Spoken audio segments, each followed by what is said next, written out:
अगर आप Fino payments bank की मर्चेंट हैं तो आपको ई-केवाईसी करना बहुत ही ज़रूरी है, वरना आपकी जो आईडी है हमेशा के लिए बंद कर दी जाएगी। इस तरह की कई बार कॉल की जा रही है, कई बार आपको मैसेज भी की जाती है। हो सकता है कि आपको अगर मैसेज नहीं आया हो तो आने वाला समय में आ सकता है। कई सारे ऐसे फ्रॉडर हैं जो फिनो पेमेंट्स बैंक के नाम पर ई-केवाईसी करने के लिए आपको प्रेरित करते हैं, आपको डराते हैं और उनकी डर से आप सारा प्रोसेस कर देते हैं जो आपको बताते हैं। मैं आपको बता दूं कि अगर सच में ई-केवाईसी करना है, ई-केवाईसी आप करना चाहते हैं तो ई-केवाईसी करने के लिए आपके आईडी में ही ऑप्शन दिया गया है। तो आज की इस वीडियो में हम आपको बताएंगे भी अगर ई-केवाईसी आप करना चाहते हैं तो किस तरह से मोबाइल से और किस तरह से कंप्यूटर से कर पाएंगे, दोनों प्रोसेस हम आपको बताएंगे। लेकिन उससे पहले हम आपको कुछ दिखाना चाहते हैं। आप यहाँ पर देख सकते हैं एक स्क्रीनशॉट मेरे पास आया हुआ है। 17,500 रुपया किसी फ्रॉडर ने इनकी आईडी से गायब कर दी है। इनको एक लिंक भेजा गया था, लिंक भेजने के बाद उनके पास कॉल आई और कॉल में वो सारा प्रोसेस बताया गया। जो भी प्रोसेस बताया गया ये बेचारे उस सारे प्रोसेस को फॉलो करते गए और फॉलो करने के बाद इनकी आईडी से 17,500 रुपया गायब हो गया। मैं एक वीडियो पहले बनाया था, आपको बताया था कि एक थर्ड पार्टी कोई वेबसाइट है जिसके मदद से एक फॉर्म क्रिएट किया जाता है और उस फॉर्म के लिंक आपको भेजते हैं। भेजने के बाद आपको कॉल की जाती है और आपको बताया जाता है कि ई-केवाईसी आपको करना है।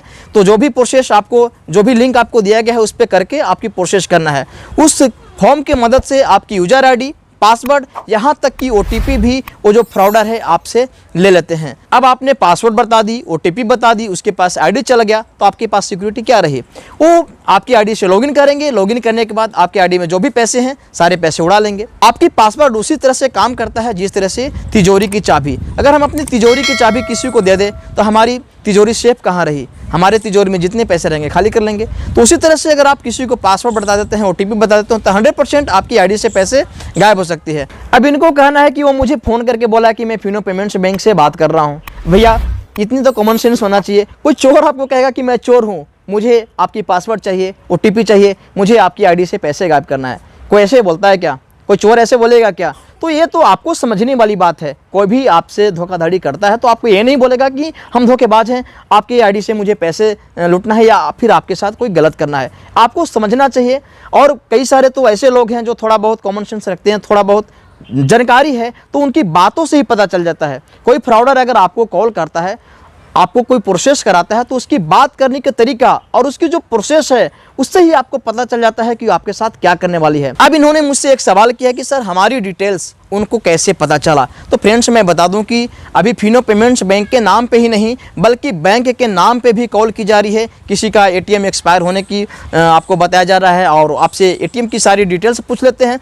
कोई लोन देने के नाम पे कॉल कर रहा है, कोई हॉस्पिटल के नाम पे कॉल कर रहा है, तो कोई फोन पे की अधिकारी बनकर आपको कॉल कर रहा है। तो उनके पास भी तो आपकी डिटेल्स है। लेकिन फ्रेंड्स डिटेल्स होने से आपको कोई भी बाल बाका नहीं कर सकता जब तक आप परमिशन नहीं देते। कॉमन सेंस की बात है, उनके पास सारे डिटेल्स है फिर भी आपको कॉल क्यों करता है? आपको बार बार प्रलोभन क्यों देता है? बार बार आपको कॉल करके, बार बार आपको मैसेज करके परेशान क्यों करता है? क्योंकि किसी न किसी तरह से उसको परमिशन लेनी है। अगर आप परमिशन दे देते हैं तो ही ये काम कर सकता है। अगर आप परमिशन नहीं देते तो आपको 1 रुपया भी कोई उड़ा नहीं सकता। अगर आपने आईडी ले लिया है तो आपको इतनी नॉलेज होनी चाहिए कि हम उसकी सिक्योरिटी कैसे रखें, कैसे देख रेख करें ताकि हमें कोई नुकसान ना हो। अगर आपको जानकारी नहीं है तो आप अपने डिस्ट्रीब्यूटर से जानकारी लीजिए। कई सारी वीडियो आपको मिल जाएंगे। समय समय पर हम भी अपने चैनल के माध्यम से आपको अलर्ट करते रहते हैं कि आपको ये चीज़ नहीं करना है, आपको इससे सावधान रहनी है। इसके बावजूद भी आप वही गलती दोहरा देते हैं तो इसमें दूसरा कोई कुछ नहीं कर सकता। और मैं आपको बता दूं कि एक बार आपकी आईडी से पैसे चल गए तो उसको वापस लाने में बहुत बड़ी मुश्किल है। अगर आपको प्रोसेस करनी है तो आप अपनी आईडी में लॉगिन करके कीजिए। तो चलिए मैं आपको दिखाता हूं कि सच में ई-केवाईसी मुझे करना है तो कहां से कर पाएंगे और कैसे कर पाएंगे। तो अगर आपको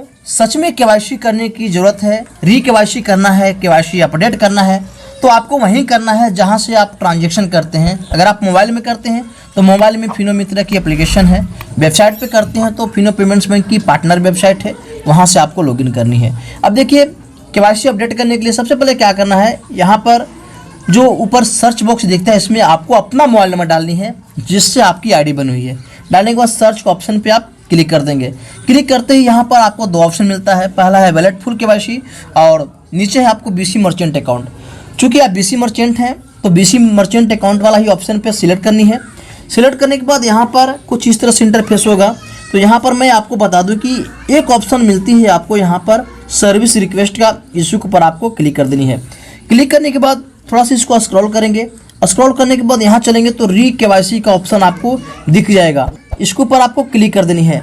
क्लिक करने के बाद यहाँ पर पर्सनल डिटेल्स कुछ इस तरह से होगा, जैसे कि आपकी आईडी पहले से बनी होगी तो जो भी डिटेल्स आपने डाला था यहाँ पर आपको दिख रहा है। जैसे आधार कार्ड का जो 4 डिजिट लास्ट का वो दिखेगा, आपका नाम दिखेगा, DOB सारा चीज़ यहाँ पे दिख रहा है। अब आपको थोड़ा सा स्क्रॉल करनी है। स्क्रॉल करने के बाद कुछ भी नहीं करना है, यहाँ पे मेलिंग एड्रेस का जो ऑप्शन है इसमें आपको फिलअप करनी है। मेलिंग एड्रेस में आप यहाँ पर एड्रेस डालिएगा और नेक्स्ट ऑप्शन पे क्लिक कीजिएगा। अब यहाँ पर आप चले आए हैं फिंगरप्रिंट वाला ऑप्शन पे।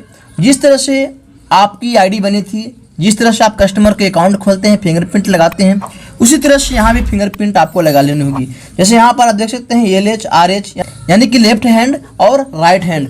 तो यहाँ पर अभी सिलेक्टेड है लेफ्ट हैंड। तो क्या करना है कि आपको जो यहाँ पे अंगुली दिख रहा है इसी के ऊपर क्लिक करना है। जैसे अंगूठे वाला पर हम क्लिक करते हैं तो लाइट जलेगी आपकी फिंगरप्रिंट डिवाइस में, अंगूठा आपको लगाना है। तो इसी तरह से जिस उंगली पे आप टच करते हैं लाइट जलने के बाद उसी उंगली को लगाना है। अब जब LH वाला कंप्लीट हो जाएगा तो RH वाला पे क्लिक करके RH वाले को भी यहाँ पे सारे फिंगर को लगा देनी है। अभी मेरे पास फिंगरप्रिंट डिवाइस अवेलेबल नहीं है इसलिए यहाँ पर काम नहीं कर रहा है।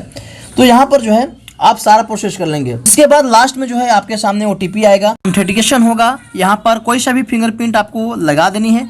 लगाने के बाद यहाँ पर जो आपकी KYC है सफलतापूर्वक अपडेट हो चुका है, यहाँ पर आपको नोटिफिकेशन भी मिल जाएगा। और अगर आप कंप्यूटर या फिर लैपटॉप से करना चाहते हैं तो partners.finopayments.bank की वेबसाइट पे आपको लॉगिन कर लेनी होगी। ये फिनो पेमेंट्स बैंक की ऑफिशियल वेबसाइट है, ये किसी थर्ड पार्टी का वेबसाइट नहीं है।